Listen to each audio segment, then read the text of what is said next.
dahilan na sa'yo na talaga ako humahanga sa iyong kabaitan, mukha mong kagandahan, di mapatayan na naramdaman mahal kita at sana'y mahalin mo din ako tulad ng pagmamahal ko sa'yo. Gagawin ko ang lahat para ikaw ay lumigaya sa aking piling. Handa ako maging ng ipin, lahat mapatayan yung kalaking katawan.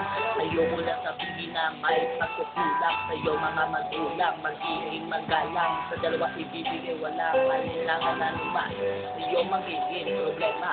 Nandito lang ako, magsiwala ka, hawak kamay natin harapin.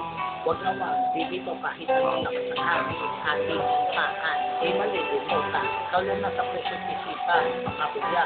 Ngunit bigla ng bago at takbo ng buhay ko. Sabihin mo sa akin na mahalin niya ako, ginamit niya ako upang kanyang makalimutan. Dating kasintahan na nakikipagbalikan, wala na raw lahat ng pinangako niya sa akin. Pagmamahal ko raw sa iba ko nalibalik, pero paano gagawin na magmahalin mo sila? Ngayon ko ipaglalit ang tanging nadarama, aking bang nakituwid ang aking pagkakamali. Kung ako ay nakapayan, ako'y nagsirara. Di ko mawasan ang bigat na dinadala ng kalukuban. Ikaw ang kasalanan, di ko kaya maiwasan. Di ko dinala na ako'y magbilang araw ng pindaan. Mas pinamamuha ko ang nakasasa ko sintahan naman tulala. Pero wala nang kasi sinabi mo man naman ang naslakit. Kung ako na rin ang makalawaan niya, matailan yung maparaan. Ito kung ngayon yung luwaan. Yeah. Robin Production. Faith Padro.